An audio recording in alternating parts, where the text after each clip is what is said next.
વડોદરા મહાનગરપાલિકા હસ્તકની નગર પ્રાથમિક શિક્ષણ સમિતિમાં કર્મચારીઓને કાયમી કરવાની માંગ નહીં સંતોષાતા 570 થી વધુ કર્મચારીઓ ગઈકાલથી ભૂખ હડતાલ પર ઉતર્યા છે।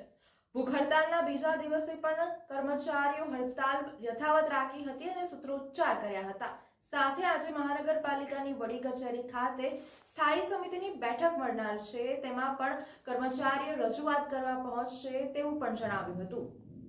વડોદરા નગર પ્રાથમિક શિક્ષણ સમિતિના 570 કર્મચારીઓ દ્વારા કાયમી કરવાની માંગણી નહીં સંતોષાતા ભૂખ હડતાલ બીજા દિવસે પણ યથાવત જોવા મળી। વડોદરા મહાનગરપાલિકા હસ્તકની નગર પ્રાથમિક શિક્ષણ સમિતિના ચોથા વર્ગના 570 કર્મચારીઓને કાયમી કરવાની વર્ષો જૂની માંગ નહીં સંતોષાતા ભૂખ હડતાલનો પ્રારંભ કરવામાં આવ્યો હતો। હાથમાં બેનરો અને પ્લેકાર્ડ લઈને સૂત્રોચ્ચાર ગજવી ભૂખ હડતાલ શરૂ કરવામાં આવી હતી।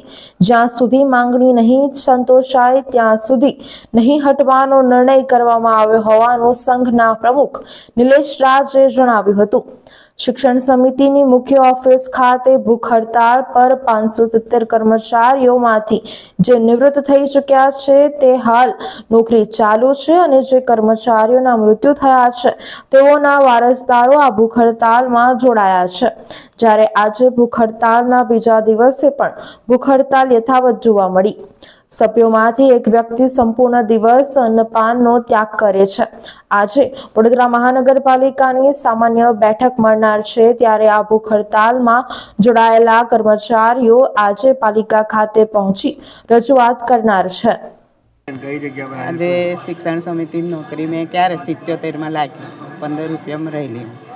હજુ પણ મને પગાર મળતો નથી કશો, અને મને 2016માં હું રિટાયર્ડ થઈ, બરાબર। કોઈ પેન્શન મળતું નથી। અમારે શું કરવાનું? આજે કઈ જગ્યા પર બેઠા છો? શું કરવામાં આવે? અમે હડતાલ પર બેઠા, જ્યાં સુધી અમારો નિર્ણય નહીં આવે ત્યાં સુધી અમે ઊભા નહીં થઈ। શું નામ છે? મારું લક્ષ્મીબેન બેચરભાઈ રાઠોડ।